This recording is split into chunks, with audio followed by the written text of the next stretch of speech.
Muy buenas noches. Le doy la bienvenida al primer webinar virtual organizado por nuestra empresa Medisonic Perú. Mi nombre es Giovanna Herrera, ejecutivo del área comercial de Medisonic. Somos representantes de la línea médica Samsung Medison, con 30 años en el mercado peruano. En esta oportunidad tengo el agrado de presentar a la doctora Elena Pari, médico radiólogo especialista de diagnóstico por imágenes, experta en ultrasonido musculoesquelético de la Universidad Católica San Antonio de España, quien nos presentará el tema Alcances del ultrasonido de hombro. A continuación, les presentaré un pequeño spot de los equipos de ultrasonido que ofrecemos con nuestra línea Samsung para todos los campos médicos.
El tema que presentamos el día de hoy es alcance de ultrasonido de hombro del diagnóstico al intervencionismo terapéutico ego guiado. Muchas gracias, Giovanna. Agradezco a Medisonic por la invitación, a Samsung por estos 30 años, muchas felicidades. Gracias, Judith Dulanto, mi querida amiga, está de panelista. No sé, Judithita, ¿quieres decir algunas palabras? Saludar a los amigos que nos acompañan hoy día también. Bueno, buenas noches a todos, buenas noches, Lena. Para mí un placer acompañarte en esta exposición que va a ser brillante y desearte los mejores éxitos y a todos los amigos, cualquier pregunta, ya saben, por el chat, estamos dispuestos a atender todas sus preguntas. Éxitos, Lena. Gracias, ¿me dejan compartir pantalla, por favor?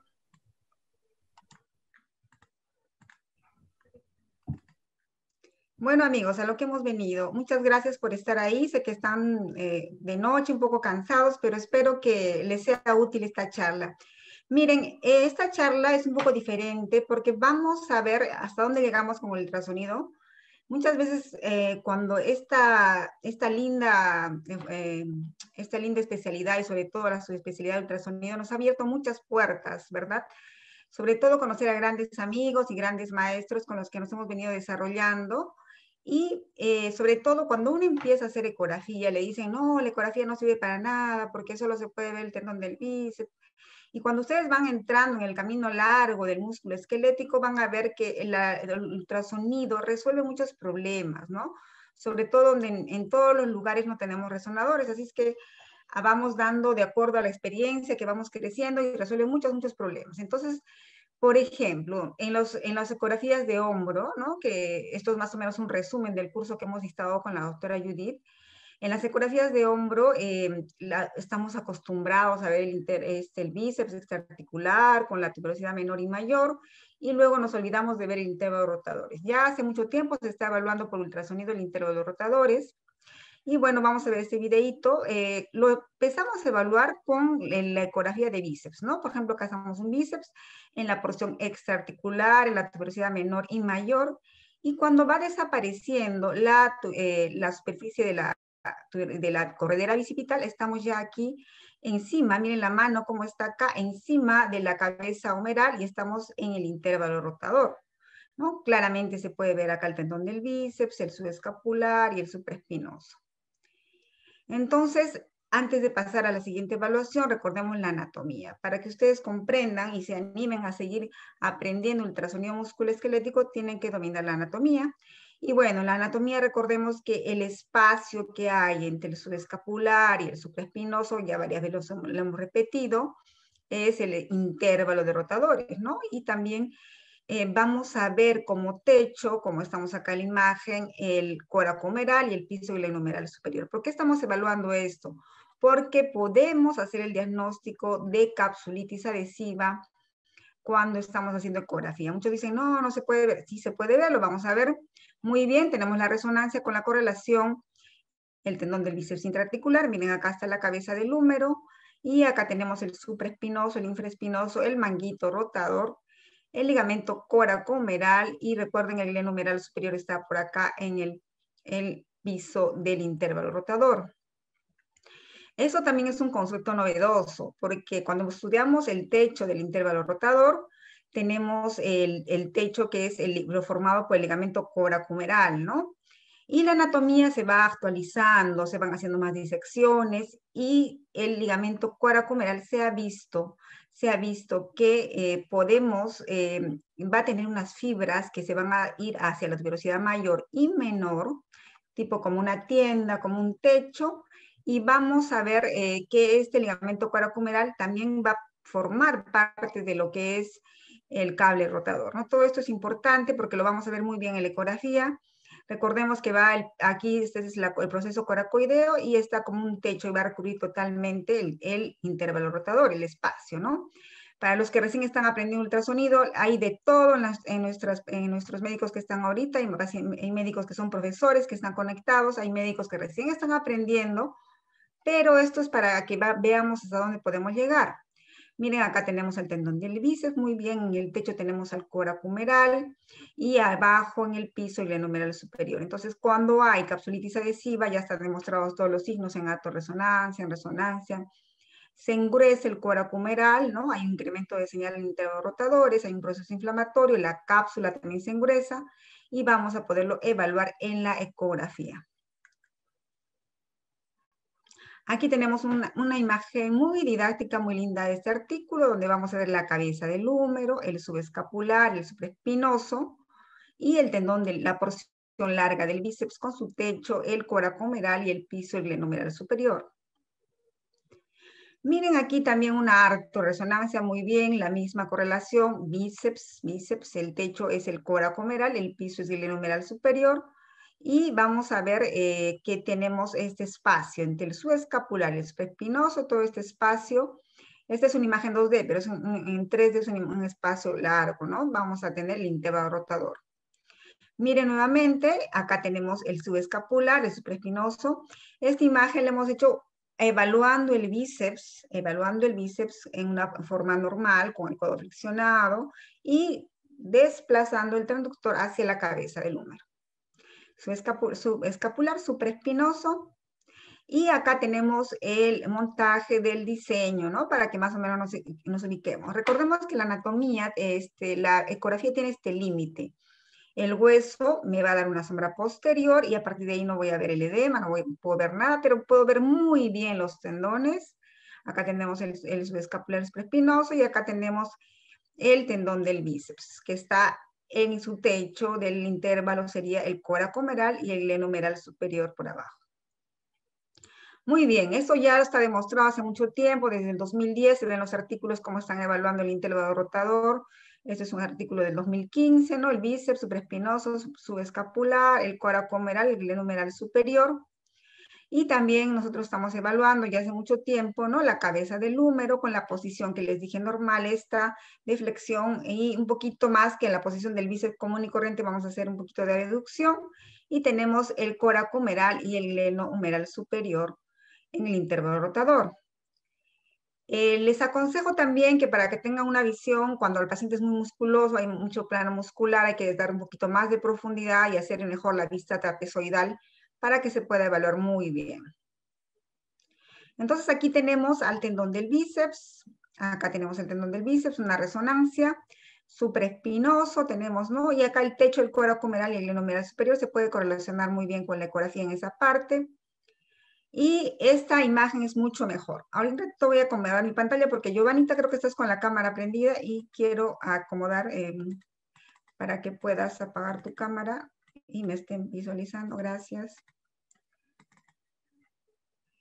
Un segundito. Si están viendo las imágenes, miren cómo estamos colocando el brazo, ¿no? Sería una posición modificada de Kras, ¿no? De Middleton y un poquito con el codo más atrás. En esta posición sale muy bien la evaluación del intervalo rotadores. Así es, lo desaconsejo que lo hagan, ¿no? Con el cuellito un poco para atrás. Y miren cómo vamos a ver el bíceps. Acá está la cabeza del húmero, en el techo, el coracomeral, el piso, el glenohumeral superior, ¿ya? Y acá estamos en el hombro derecho, supraespinoso y subescapular. Entonces, algunos que digan que no se puede ver el intervalo, y los reto y los invito a hacer esta imagen. Miren cómo está la posición del hombro y les va a salir muy bien aquí para evaluar lo que es también lo que es capsulitis adhesiva o la tendinopatía del bíceps intraarticular. Miren aquí, este es un artículo también cómo están evaluando. Ya hicimos en el curso de hombro que hemos hecho como 12 clases con la doctora Dulanto y una clase el doctor Jorge. Hemos visto que ahí hemos revisado casitos que han compartido nuestros alumnos, evaluando el intervalo de rotadores. Miren cómo hay engrosamiento, el glenohumeral superior. En este artículo utilizan el Doppler, ¿no? Para ver el incremento de la microvascularización a nivel de la periferia del intervalo rotador. Y lo correlacionan muy bien con la artroscopía y la resonancia magnética. En la resonancia magnética lo que visualmente vemos es que hay incremento de señal en intervalos rotadores. Y claro que sí, la resonancia nos va a permitir ver mucho más allá, pero cuando manejamos bien la ecografía podemos llegar a esos diagnósticos. Incluso hay unos colegas que me mandan a hacer ecografías y le dicen a la paciente, no, la doctora hace ecografías como resonancias. No, no es eso, sino que uno ya agarra el training y va siendo más acertado, con la ventaja que en la ecografía tenemos al paciente a un costado, ¿verdad? Entonces aquí tenemos otra vez la evaluación. Este es un paciente, miren la cortical ósea que está irregular, que está muy irregular. Estamos viendo que había esta es la porción interarticular del bíceps, el coracomeral está engrosado. Aquí tenemos nuevamente un poco heterogéneo el bíceps y acá este es en la posición normal de evaluación del bíceps, como el coracomeral lo vimos engrosado. Este es el bíceps interarticular, el coracomeral engrosado. El paciente no podía hacer movimiento, nada con un diagnóstico clínico de capsulitis adhesiva, ¿no? También esta paciente que tenía una capsulitis adhesiva por mucho tiempo y tenemos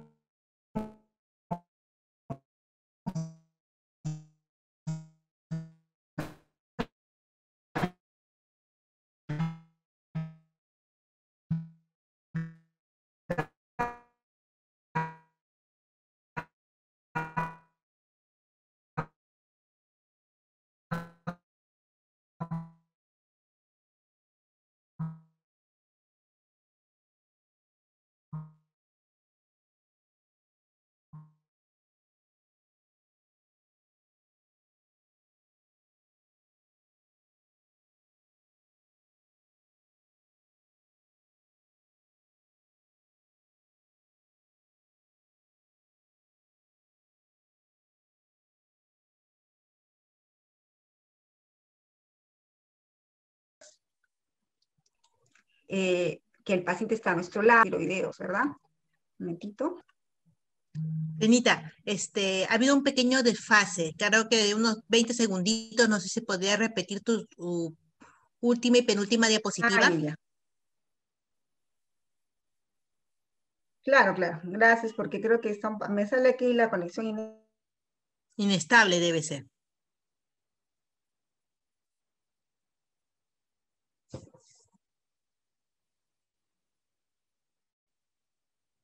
Lenita, ¿me escuchas?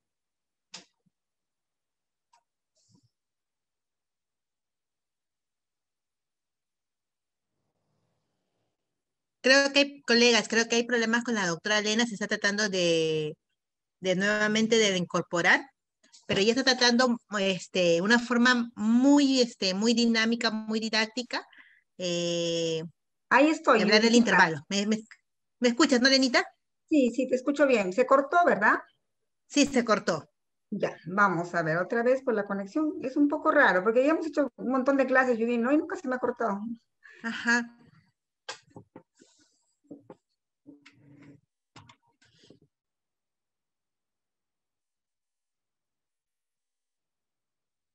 Hola, Judithita, ¿me escuchas? Sí, sí, te escucho, Elena. Ya, miren, esta diapositiva la voy a volver a decir.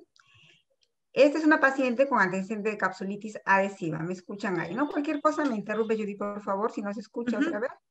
Y les parece el tendón del bíceps engrosado. Miren acá cómo hay incremento del flujo a la evaluación Power Doppler, Doppler Color y el ligamento glenohumeral superior bastante engrosado, nítidamente engrosado. La ventaja de la ecografía es que tenemos al paciente al costado y podemos también hacer un poco de anamnesis. Es otro caso de una correlación de resonancia con ecografía y vemos acá el engrosamiento del bíceps interarticular en el intervalo rotador. Este es el bíceps con incremento de señal intrasustancia, de un desgarro intrasustancia, el ligamento coraco-humeral engrosado. Todo bien ahí. Entonces, la primera parte de estos 20 minutos es para reforzar que en nuestra técnica diaria de ecografía siempre tratemos de evaluar el intervalo rotador porque nos podemos llevar con las sorpresas de cambios inflamatorios y de engrosamientos de los ligamentos coracohumeral y glenohumeral superior. Bueno, ahora vamos a hablar sobre la huella de inserción conjunta. ¿Me escuchan? Bueno, estamos bien. Seguimos adelante, ¿no, Judy? Porque parece que la Sí, conexión sí, está inestable. se escucha bien, Lena. Gracias, y no me llaman por teléfono. Vamos a ver, este es un artículo muy lindo que me lo pasó Judy también, porque esto la tiene en su charla de supraespinoso. Miren, no sé si les ha tocado esta imagen. Cuando están haciendo el eje corto del supraespinoso, ustedes ven en la porción del bíceps, ¿verdad? Hay que ver ese corte del bíceps, y hay una zona hiperecogénica redondeada que parece fuera un bíceps, pero en realidad es una fibra de la porción anterior del tendón supraespinoso, entre comillas, ¿no? ¿Cómo lo vamos a ver esto? El supraespinoso, ¿no? La anatomía, cuando lo hacemos más al detalle, con los nuevos estudios, se ha visto que tiene dos porciones, una porción anterior cilíndrica y una porción posterior. Esta porción anterior o cilíndrica, esta porción anterior tiene también una forma que es un músculo bipennado, ¿no? Y tienen como si fueran dos tendones, la porción anterior y posterior. Esta porción anterior me da como si fuera una falsa imagen de parecer un tendón del bíceps por la disposición que tiene paralela, ¿no? Entonces, bien derechita, vamos a ver como si fuera un tendón del bíceps, pero el bíceps está acá. Si ustedes ven esta artorresonancia, miren acá una imagen similar al tendón del bíceps, cuando el tendón del bíceps está acá en el intervalo rotadores, ¿no? Con cuidado con esas imágenes que estamos viendo las porciones en el eje corto del supraespinoso y del infraespinoso. Recordar que el supraespinoso y el infraespinoso tienen una huella de inserción conjunta, no un tendón conjunto, sino una huella de inserción conjunta. El infraespinoso viene de posterior, ¿verdad? Y va a insertarse, va a cubrir a las fibras del supraespinoso. Inclusive se ha visto que la huella de inserción del infraespinoso es mayor y más amplia que la del supraespinoso, como está en esta imagen. Se ha medido esta medida anteroposterior del supraespinoso, más o menos con un promedio de 12 milímetros, y del infraespinoso de 3 centímetros, ¿no? O 32 milímetros. Incluso el supraespinoso se extiende hacia la tuberosidad menor, ¿no? Esto se hace con mucho detalle en los estudios en cadáveres, y lo que vamos a ver en la ecografía es lo mismo. En la huella de inserción, donde el infraespinoso se va a ver venir las fibras por encima del supraespinoso, y esos estudios se han hecho a relación a qué? Que cuando han habido desgarros del supraespinoso, han informado en las resonancias, en las artros, en las ecografías, veíamos el plano muscular y ustedes veían también atrofia del infraespinoso, y a veces, muchas veces hemos estado pasando por alto la evaluación del infraespinoso, que también tiene mucha patología, solo que no lo estamos evaluando bien. Aquí tenemos la cortical de la cabeza del húmero, tenemos la huella de inserción en la faceta superior del supraespinoso, que ya lo conocemos todos muy bien. Y cuando hacemos la evaluación, hay que hacer un barrido, ¿verdad? De medial a lateral, ¿no? Cuando vamos a la parte interna, estamos un poco viendo el tendón del bíceps, y cuando estamos yendo hacia la parte externa, estamos viendo ya un poquito de él. Cuando se va aplanando esta faceta, ya estamos viendo que el infraespinoso, porque recuerden que el infra viene y cubre al supraespinoso, pero esto lo vamos a ver mejor en el eje corto.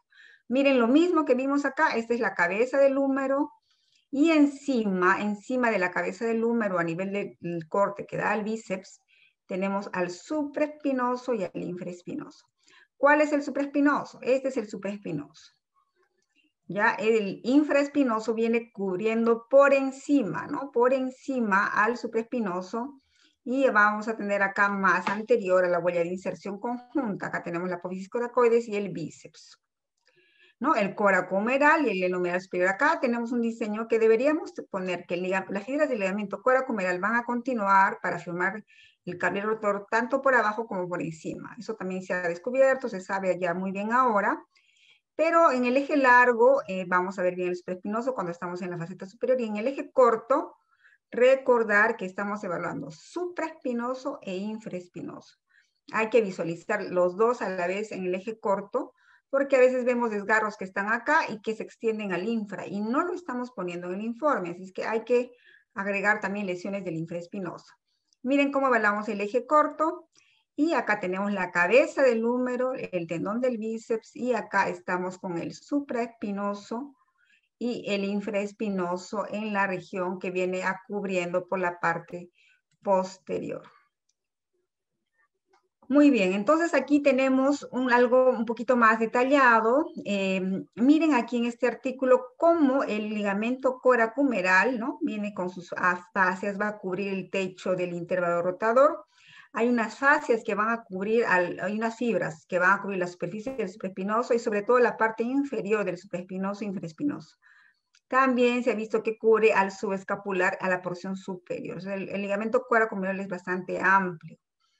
Entonces, y aquí en esta imagen, como si fuera una rueda de llanta cubriendo la cabeza del supraespinoso, estamos viendo el tendón del bíceps, y vamos a centrarnos un poquito más acá en la porción ya no estamos viendo el bíceps acá, esta es la porción anterior del supraespinoso, que tiene una porción cilíndrica más paralela a que tiene una anisotropía similar al bíceps.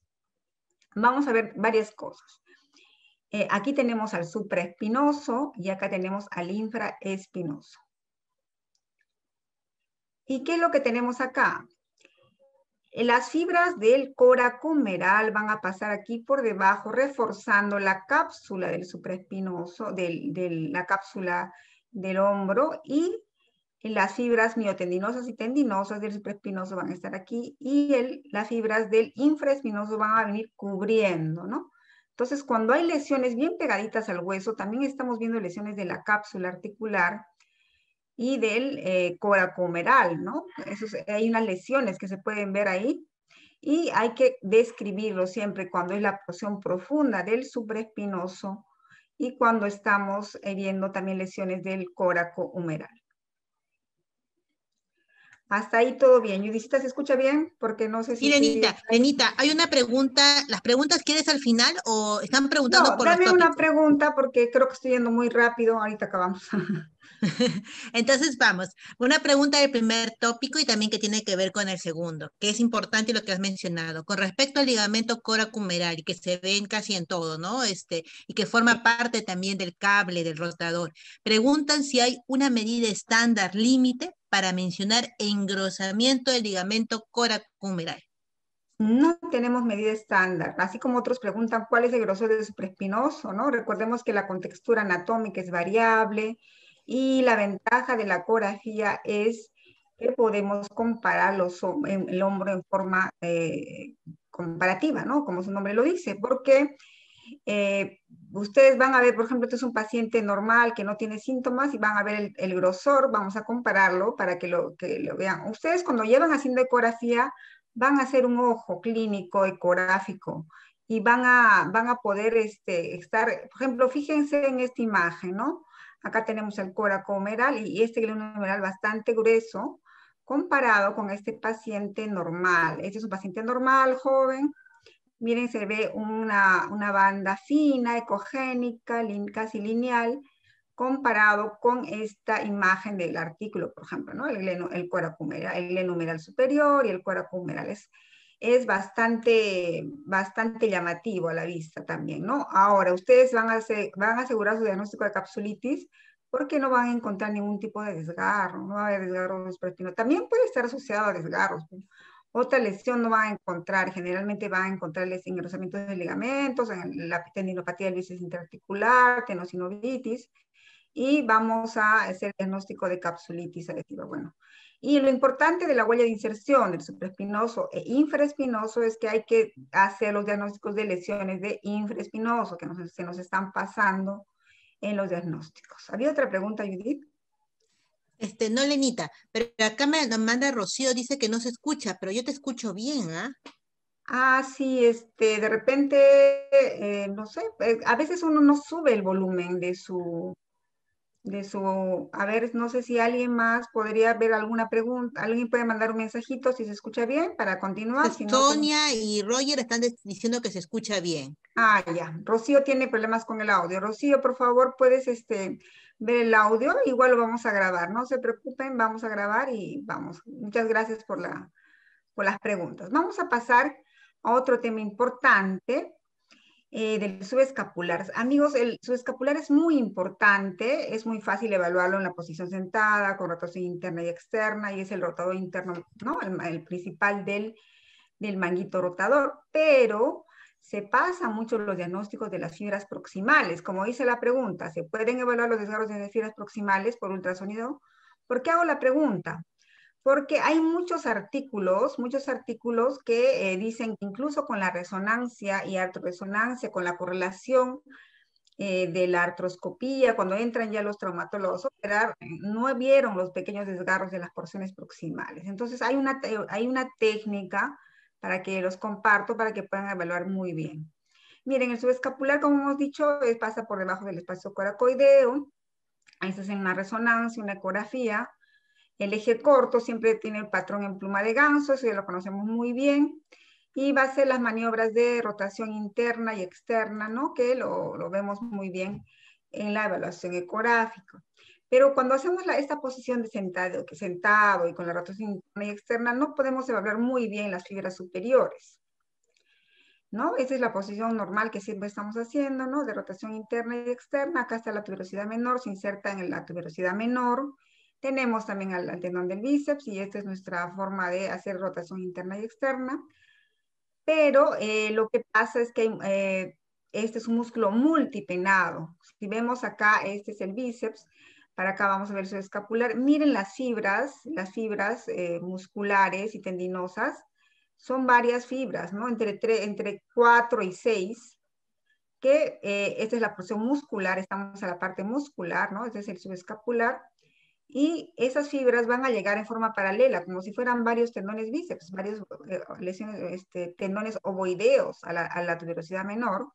Y la más proximal es la que más se lesiona, ¿no? Entonces, a esas imágenes se nos pasan tanto en resonancia, en artorresonancia y en ecografía. Tenemos que hacer otra maniobra para si sospechamos lesiones del subescapular en su porción proximal. Entonces, los desgarros del subescapular son de 3 tipos. El desgarro aislado, que es un poco raro, solo el 3%. Cuando hay desgarros del supraespinoso, así masivos, o del infraespinoso, también se asocian bastante desgarros del subescapular. Si ustedes tienen una ecografía, un paciente que le encuentra un desgarro completo, casi completo del supraespinoso, una lesión parcial del infraespinoso, y no le encuentran lesiones de su escapular, quiere decir que están haciendo, hay algo, una técnica que está fallando. De hecho, que el subescapular tiene alguna lesión asociada, de repente no completa, puede ser parcial, y no lo están poniendo en el informe.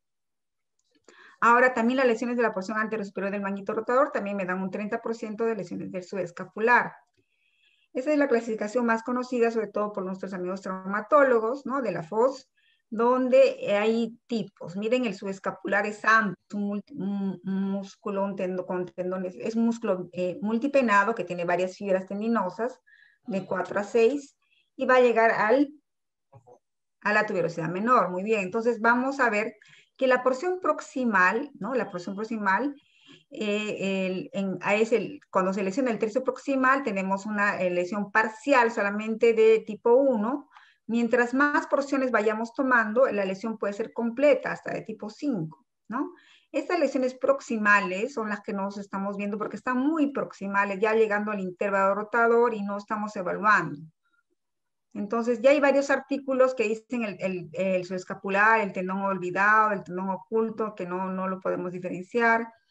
Acá hay un artículo donde vemos la prevalencia de los desgarros y la precisión del ultrasonido. Hacen un trabajo de ultrasonido a operación, ¿no? Muy interesante el trabajo porque no utiliza resonancia ni harto, solamente ecografía. Y también donde se recuerda que el diagnóstico, la precisión es operador dependiente. Entonces, no es que no se vea, sino depende de la experiencia del médico que está haciendo la ecografía. Pero eso no nos debe desanimar. Al contrario, debemos animarnos porque mientras más aprendamos, más dominemos la técnica, mejores aciertos diagnósticos vamos a tener y más vamos a ayudar al paciente. La buena noticia de que si se les ha presentado una lesión de su escapular parcial de tipo 1, por ejemplo, es que cuando son pequeños los desgarros es como una tendinosis. O sea, el tratamiento de reposo no se hace mucha cosa. Ya cuando son lesiones de tipo 3, 4, eso sí no se puede pasar porque ahí tenemos que el médico traumatólogo, ortopedista, tiene que cambiar la técnica quirúrgica. Bueno, ¿cuál es la posición?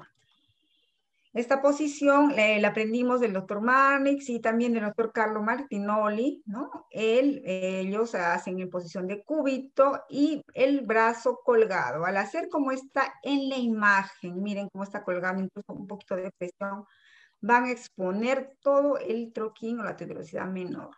¿Ya? La tuberosidad menor, y vamos a hacer ver toda la huella de inserción del subescapular. La huella de inserción del subescapular, vamos a ver acá, con la ecografía, con los años, ha ido mejorando la resolución de los transductores de todos los equipos, y se puede diferenciar ahora lo que es la cápsula de la inserción, porque vemos que hay un reforzamiento capsular primero y luego bien encima de los tendones. Aquí estamos viendo el subescapular. Miren acá, esta es imagen en fascicular o del músculo, otros le dicen el cielo estrellado. Acá tenemos el músculo subescapular y se continúa con las fibras tendinosas.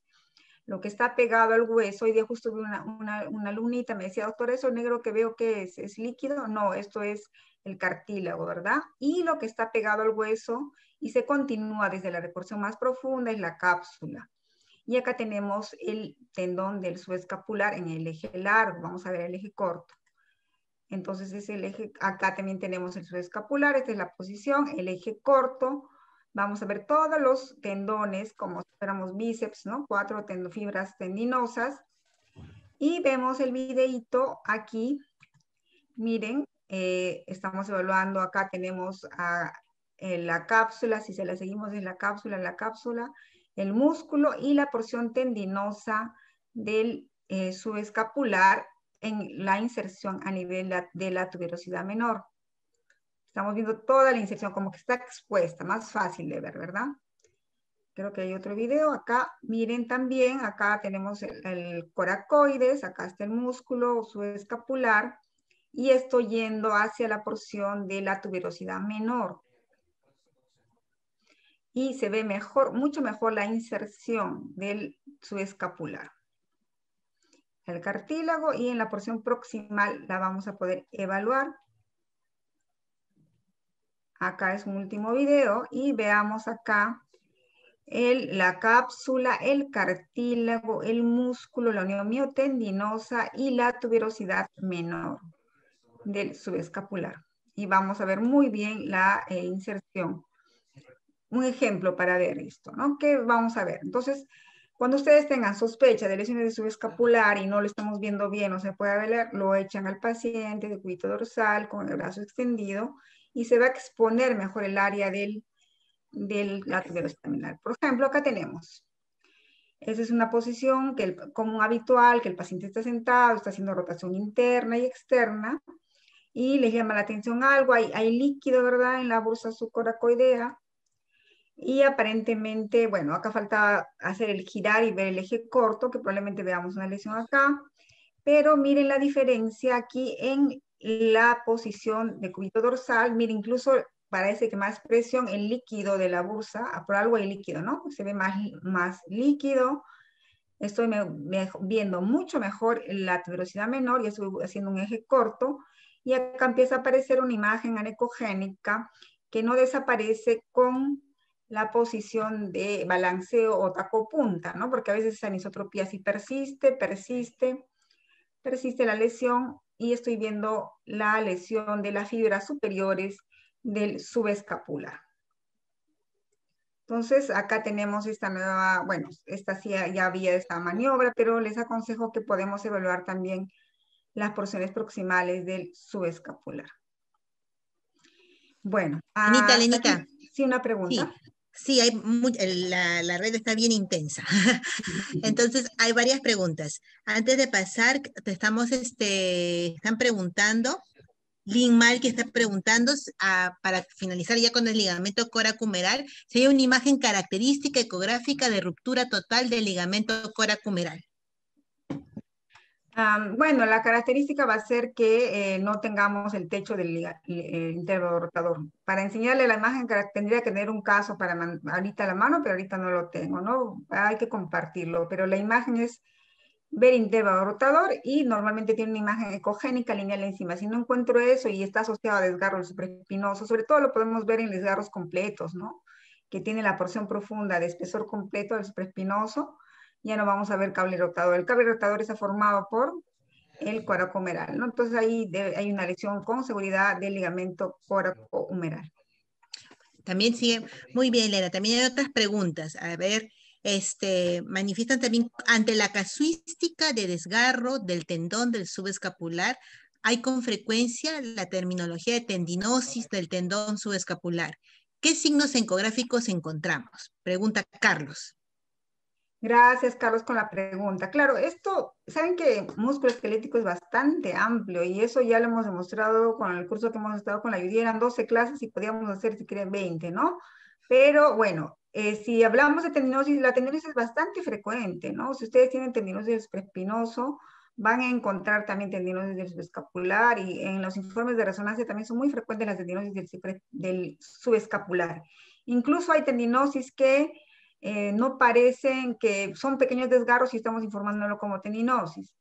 Igual que lo del supraespinoso. Acá tenemos un tendón subescapular, un patrón fibrilar conservado, en una paciente de 40 años, y la tendinosis me va a dar un engrosamiento, va a haber una pérdida del patrón estructural, va a ser un aspecto heterogéneo, no va a haber imágenes anecogénicas como si fuera un desgarro, ¿no? Va a haber engrosamiento sobre todo y pérdida del patrón estructural.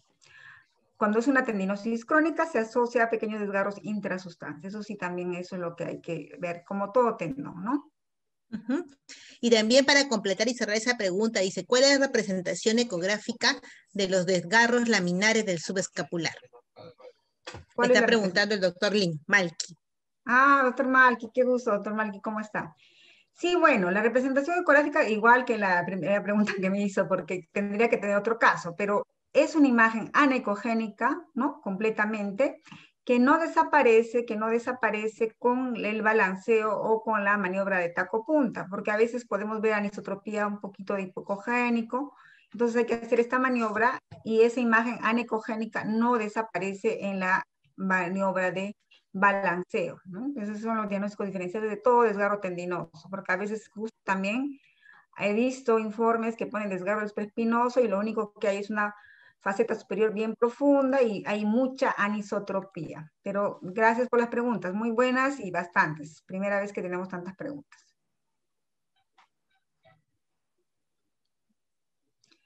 No sé si hay otra pregunta, Visita. No, no. Ya, muy bien. Pasamos a faltarían 2 ítems muy pequeñitos, pero sí quería ver, no dejar pasar la cápsula. Hemos evaluado el intervalo rotador, que sí se ve en capsulitis adhesiva, pero vamos a ver la cápsula, cómo se evalúa. Recordar, por favor, amigos, gracias por asistir. Tenemos nuestro primer congreso en imágenes musculoesqueléticas, virtual y presencial. La mayoría está apuntándose al virtual. Pero no se olviden que el primer día del congreso va a ser pura práctica. Vamos a hacer con la doctora Dulanto y los profesores invitados prácticas con todos los protocolos de bioseguridad. Es un local para 400 personas, pero vamos a hacer un protocolo de 20%, a lo mucho 30%, de acuerdo al momento, donde vamos a hacer todo el día las prácticas y nos pueden estar buscando ahí también. Les dejamos los datos en la página de ANPM. Miren, la cápsula articular, normalmente cuando vemos en las imágenes de los diseños anatómicos que nos leemos en los libros y artículos, vemos hueso y tendones que llegan al hueso. No es así. Tenemos una cápsula que refuerza, acá tenemos que va, porque recuerden que la cabeza humeral, al adenoides, no tenemos como en la cadera un acetábulo profundo que va a sostener. Se refuerza por el manguito rotador y por la cápsula que va a cubrir, si no estaríamos cada rato luxados. Entonces, veamos cómo la cápsula es bastante gruesa y va a reforzar todo lo que son los tendones, la inserción tendinosa. Entonces, la cápsula es muy fácil de evaluar y eso a veces lo estamos dejando pasar porque en nuestro protocolo no estamos haciendo solamente la ecografía sentados, ¿verdad? Tenemos el bíceps, el subescapular, supraespinoso, infraespinoso, hacemos articulación acromioclavicular y se acaba un protocolo normal. Pero ¿qué pasa cuando el paciente tiene una sospecha de capsulitis? Podemos evaluar intervalo rotador muy bien, pero también podemos evaluar lo que es la cápsula articular, ahora con los transductores de mejores resoluciones. Incluso no necesitamos tanta superficialidad, pero sí una buena resolución, un buen contraste. Vemos en esta posición con el brazo así como está el paciente y vamos a ver la superficie ósea. Y lo que está pegado al hueso, negrito, negrito, bien pequeñito, es el cartílago. Y encima tenemos a la cápsula, ¿no? Articular. Y lo estamos tratando de diseñar que está bien pegado al hueso. Entonces tenemos la cápsula en la evaluación, como si estuviéramos viendo la axila, ¿verdad? Y ponemos sobre la cabeza del húmero. Y acá vemos cómo se separa nítidamente la cabeza, el cartílago y la cápsula articular. Nuevamente, cabeza, cortical ósea, perdón, cartílago negrito y la cápsula articular bastante nítida para verla en la parte inferior. Recuerden que en la capsulitis la porción más inferior, donde están los glenomerales inferiores, es donde se engruesa más, hay más efectos inflamatorios. Ahora, el ligamento glenohumeral, se han hecho estudios en ecografía con contraste de suero fisiológico, de agua, o sea, como una hidrodilatación, digamos, ¿no? Pero eso ya sería para estudios, no para nuestro constante aprendizaje, diagnóstico, ¿no? Acá tenemos la cabeza y es muy sencillo poner el transductor a ese nivel. Un casito de una paciente de 58 años femenino, el lado tenía capsulitis adhesiva también, y la cortical ósea del lado derecho, pegadito al hueso, una imagen anecogénica al cartílago, la superficie ecogénica es la cápsula, y en el lado contralateral bastante engrosada la cápsula articular. Esto en función, acá vemos con la cápsula articular, así como la vemos en la parte axilar, en el receso inferior junto a los glenohumerales, vamos a ver también, hemos hecho en el subescapular. Recuerden que esta es una forma para ver el subescapular. Acá tenemos el labrum antero, estamos en la parte antero superior y acá tenemos el cartílago y acá está subiendo lo que es la cápsula articular, ¿no? La cápsula y es diferente porque el tendón es la unión miotendinosa y en la parte bien pegadita al hueso está esto es parte de la cápsula articular. Ya se han visto estudios anatómicos que la cápsula refuerza todo. Antes no se podía diferenciar en las ecografías el tendón de la cápsula, pero ahorita sí. Por ejemplo, acá está el video, cartílago, lo que está bien pegadito al hueso es la cápsula, ¿no? Y lo que continúa al tendón subescapular, que es esta unión miotendinosa, recién es el tendón.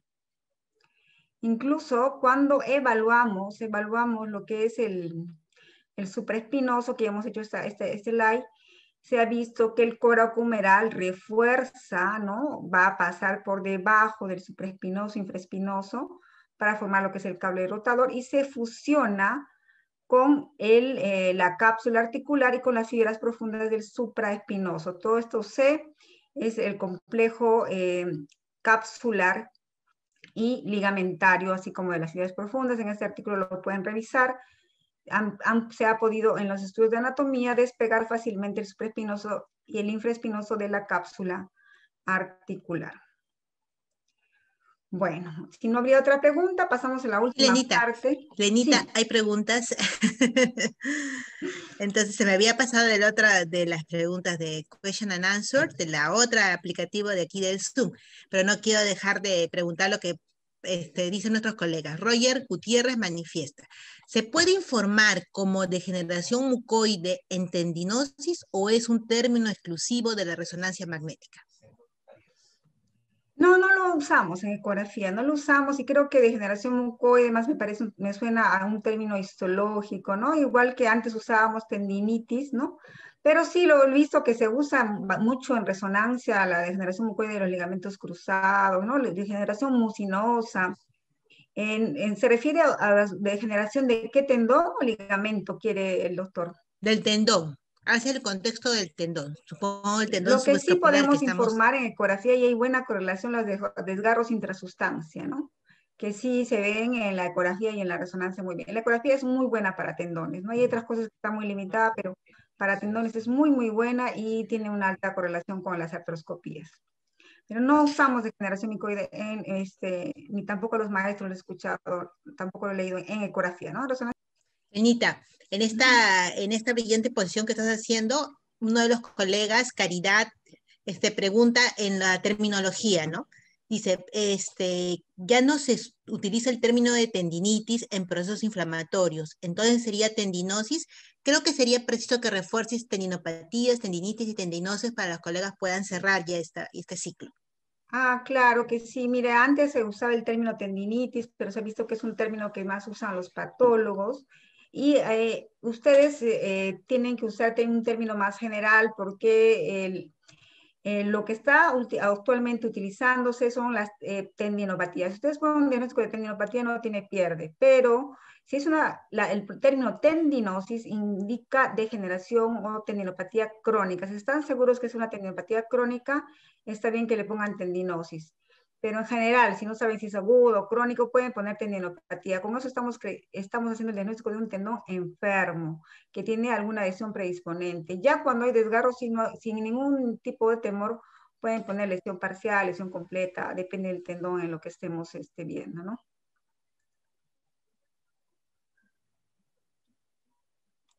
sea, la recomendación es usar tendinosis para tendinopatías crónicas, que estamos seguros, y tendinopatía para todo, y la tendinitis, no usar tendinitis, ¿no? Eso ya hace tiempo lo estábamos repasando también con los maestros, no usamos tendinitis.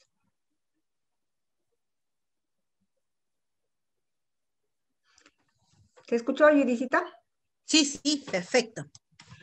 Bueno, ya nos quedan 5 minutos y en 5 minutos suficiente vamos a pasar. Los invito también porque a mí me gusta enseñar, igual que la doctora Judith, y los invito la próxima semana a un taller de miembro inferior, los que no han hecho todavía el curso conmigo. Vamos a repasar, ver los protocolos y vamos a tener un grupo de Zoom exclusivo los martes y jueves, ¿no? Lo pueden ver en la página web.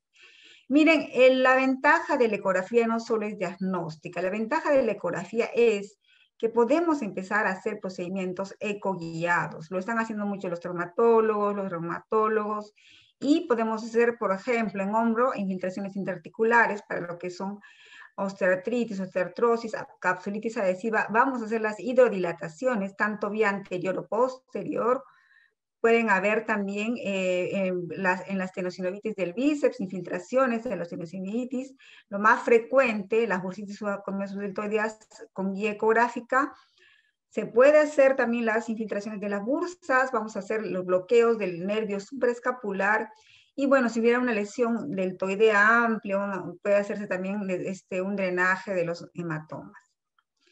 Las ventajas de la ecografía son que, bueno, es muy fácil, ¿no? El desempeño, no tenemos exposición a radiaciones ionizantes, estamos viendo en tiempo real cómo está yendo la aguja y poner menos cantidad de medicamentos, ¿no? Nuestros amigos dermatólogos siempre infiltran, pero no se puede ver, no se puede comparar la precisión, ¿no?, que uno tiene para no dañar el tendón, para hacer la infiltración peritendínea. Hay mucha disyuntiva sobre eso, ¿no? Hay gente que dice, no, no se infiltra porque es igual que poner una inyección intramuscular. No es igual porque cuando uno pone la cantidad necesaria en la zona que está lesionada o inflamada, entonces ahí tenemos mejores resultados, no dañamos el tendón, no dañamos nervios, ¿no? Y pues estamos observando qué es lo que estamos inyectando. Los límites son como para todas las técnicas, operador dependiente, una curva de aprendizaje larga. Y bueno, los pacientes obesos es difícil, pero recordar que tanto para la fluoroscopía, la guía tomográfica, los pacientes obesos es bien difícil manejarlos, ¿no? Y hay una ventana de imágenes estrechas. Bueno, a partir del hueso para atrás, los huesos no me dejan ver, me va a dar una sombra posterior y no voy a poder ver esas estructuras. ¿Qué podemos usar? Vamos a hacer solamente una pincelada de los procedimientos que hacemos y que también están haciendo actualmente. Solamente podemos hacer la infiltración ecoguiada de la bursa subacomedodeltoidea, que es la más fácil, ¿no? Con guía ecográfica, calibramos y vamos a poner exactamente en el espacio bursal. Generalmente se pone un corticoide que sea tanto de depósito como que también tenga un corticoide que tenga efecto rápido, mezclado con un poquito de lidocaína. También podemos hacer lo que es los barbotajes, ¿ya? La ecografía tiene una ventaja, eso me faltaba poner también muy importante, que puede ver las calcificaciones antes que estén en la fase sólida, porque la fase sólida ya me da una sombra posterior. Y los que hacen ecografía de vesícula, de abdomen, es muy bien que ustedes cuando ven ecografías de colesterol que son blandas, le hacen tomografía y no encuentran los cálculos de vesícula, y les habría pasado a muchos, porque la ecografía B es muy sensible para lo que es calcificaciones, y cuando está en la fase de formación o cuando ya está en la fase de reabsorción, ya no da sombra acústica y no se ven estas calcificaciones muy bien en la resonancia. Entonces se pasa, no porque no se vean, o sea, son difíciles de ver en resonancia, entonces se les puede pasar esos diagnósticos normalmente, y es mejor hacer el diagnóstico con ecografía de las calcificaciones. Lo que se hace es hidratar a la calcificación y luego hacer el barbotaje, ¿no? Van a empezar a destruir las calcificaciones, y las calcificaciones blandas o las más fáciles de absorber. Este procedimiento lo hacen los traumatólogos con artroscopía, pero en este caso se hace en forma ecoguiada, un consultorio, no tenga miedo de punzar el tendón, porque estamos haciendo perforaciones, incluso se perfora tanto la cápsula como la superficie bursal para que haya una liberación de mediadores también de regeneración, ¿no? Entonces, es muy buenos resultados con lo que es la técnica del barbotaje. También las hidrodilataciones, ¿no? Entonces, están haciéndose vía posterior y vía anterior. Es una hidrodilatación para capsulitis adhesiva vía posterior. Este es un procedimiento que debería ser mucho más, nos deberían ver más pacientes de estos, porque la capsulitis adhesiva es muy larga, el paciente sufre mucho, sobre todo mujeres de alrededor de 50 años, con diabetes, hipotiroidismo, etcétera. Tienen mucho dolor y no responden a las terapias. Entonces, cuando se le hace la hidrodilatación por vía posterior, por ejemplo aquí, vamos a ver que se inyecta una solución de suero fisiológico y también lidocaína. Algunos le ponen corticoide, y más o menos de 40 mililitros, y van a ver hasta que haya una pequeña disrupción, hay como un chasquido donde se suelta la articulación, ¿no? Y esta es una técnica del doctor Rosales, que tenemos la charla completa también del doctor Rosales en el canal de AMPM. gratuita y pueden ahí a ver toda la técnica, ¿no? Entonces da muy buenos resultados, pero acá hemos visto un artículo del 2020, hace poco, donde un grupo de reumatólogos han hecho una comparación de la hidrodilatación vía anterior y posterior, dando muchos mejores resultados en 60 pacientes, con sus respectivas comparaciones, la vía anterior, la inyección a nivel del intervalo rotadores, para lo que es hidrodilatación vía anterior para capsulitis adhesiva, con muy buenos diagnósticos, muy buenos resultados. Bueno, en ecografía también podemos hacer bloqueos del nervio supraescapular, podemos hacer también drenajes de hematomas ecoguiados, podemos hacer, es muy amplio, solamente es como para darles una introducción a que la ecografía tiene su utilidad, pero también podemos reconocer los trigger points, ¿no? Que son contracturas dolorosas donde el músculo está anudado y el paciente viene con, le hacen una ecografía de hombro y no encuentra lesiones tendinosas, no hay desgarro, no tiene capsulitis, pero se palpa la parte posterior, sobre todo del trapecio, y palpan como una pelota, una bola, y es muy doloroso. Entonces reconocen el trigger point y con un poquito de lidocaína, si es que no tuviera el paciente una entesopatía lo grave, le ponemos exactamente en el interior del trigger point o punto gatillo doloroso y el dolor pasa a los 5 minutos, ¿no? Entonces se relaja bastante ese músculo. Entonces una pincelada de la introducción de la utilidad de la ecografía, que no solo puede hacer buenos diagnósticos, sino que también nos ayuda en los procedimientos intervencionistas y esto tiene para crecer mucho más, ¿no? Actualmente se está desarrollando también lo que es los diagnósticos con elastografía, que es todo un capítulo aparte, y también ustedes pueden ir progresivamente mejorando su técnica para dar una mayor precisión diagnóstica y, por qué no, un tratamiento adecuado a los pacientes. Les agradezco mucho por la participación, por darse el tiempo. Estas son las bibliografías también revisadas. Y bueno, si hubiera alguna pregunta más, muchas gracias Judith por estar ahí siempre, y gracias a Medisoni, felicitaciones por sus 30 años. Gracias Giovanna Herrera, también al ingeniero Eric, por permitirme llegar a todos también. Lenita, excelente tu ponencia, muy didáctica como siempre, y no quisiera dejar pasar esta oportunidad también para preguntar. Luis Hernández nos pregunta desde México, ¿existe alguna medición de la cápsula para diagnosticar capsulitis adhesiva? Mire, lo he estado repasando, lo estoy leyendo, de verdad que no hay una medición exacta, es igual que en todos, ¿no? Cuando nos preguntan también tendinosis del supraespinoso, ¿no? ¿Cómo sabemos si está grueso o no? Hacemos comparativo, ¿no? Cuando es hombro hacemos comparativo, no tenemos una medición exacta, pero generalmente es laminar, ecogénica, y cuando vemos que está mucho más gruesa que el lado contralateral y tenemos la clínica, estamos pues, que tenga una capsulitis. No tengo una medida, de verdad. Qué bueno, excelente, Elena. Acá muchos saludos. Rosita está mandando saludos de felicitación. El doctor Fernando también, de Chile, de Ecuador. Excelente la participación. Y todos están preguntando dónde podría estar el video para poder posteriormente ver nuevamente la presentación.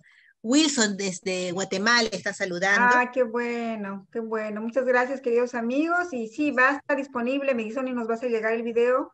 Apenas lo tengamos, lo subimos para que podamos verlo y repasarlo, ¿no? Y ya, muchas gracias por estar ahí. Gracias, Judy. Giovanna, no sé si tienes algunas palabritas. Sí, doctorita. Bueno, le damos gracias a la doctora Elena Pari por esa interesante presentación y a todos ustedes, público en general, por su participación en este evento. Medisoni Perú y Samsung Medison agradece su gentil asistencia. Nos despedimos con sus últimas palabras, doctora. Bueno, agradezco que estén ahí acompañándonos siempre. Siempre están bienvenidos. Estoy dispuesta a contestar sus preguntas en lo que pueda. Están siempre mis redes a disposición, el canal y también el WhatsApp para cualquier consulta. Considérenme su amiga. Muchas gracias por estar ahí. Los felicito a ustedes por aprender cada día más y por participar activamente en estas sesiones. Y agradezco también personalmente a Judith, que siempre está con nosotros colaborando en los cursos y como panelista en diferentes, tanto de PM, ¿no? Como también de los cursos que organizamos. Gracias a Medisoni nuevamente, felicitaciones por 30 años y esperamos que sean muchos más. Gracias, Giovanna, muchas gracias. Muchas gracias a ustedes, muy amable.